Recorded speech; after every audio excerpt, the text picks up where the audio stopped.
Over the decades, sci-fi movies have been popular blockbuster hits and universally known in pop culture. One of the most commonly used concepts in some of the biggest sci-fi movies is the idea of putting someone in a deep sleep by freezing them in order to preserve their body. We see an example of this in the Christopher Nolan movie, Interstellar.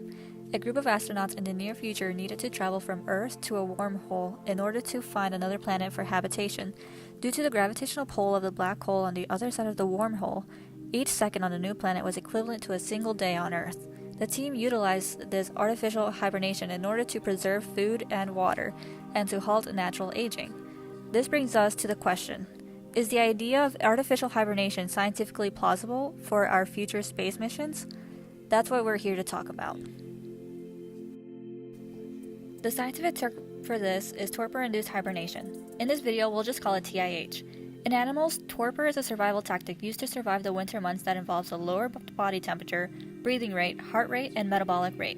It is commonly seen in animals like bears, raccoons, and skunks. Science shows that benefits of torpor would be favorable to space travelers. According to a 2016 article from Life Sciences in Space Research, animal models suggest that radiation effects are reduced during hibernation. Additionally, this long-term nap would be a release from psychological stresses such as boredom, anxiety, irritability, sleep disturbances, depression, and hostility. However, as humans, we are incapable of triggering torpor naturally. Therefore, torpor would have to be induced artificially by lowering our body's temperature. Is it possible? According to a 2016 article by Express, cryogenic freezing is the process of preserving a dead body with liquid nitrogen. Wait, what? Yeah, unfortunately this process is probably not what you had in mind. Based on our current technology, cryogenic freezing is only applicable to corpses, but not living bodies.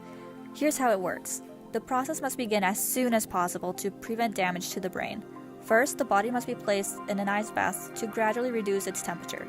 Then, all the blood must be drained and replaced with antifreeze fluid designed to prevent crystallization.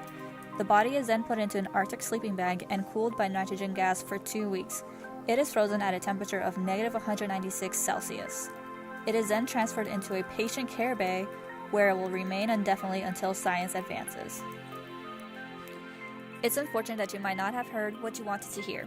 While Interstellar allowed us to marvel at the scientific possibility of space travel and exploration, some of the science was stretched for the purpose of Hollywood.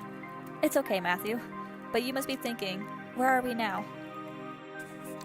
According to a 2017 article by Air and Space Smithsonian, TIH still remains as a modern theoretical application. Research shows that instigating hypothermia can assist in protecting vital organs as blood flow slows and ceases. However, the research on this topic is still fresh and ongoing, and NASA has yet to fund any major projects on TIH.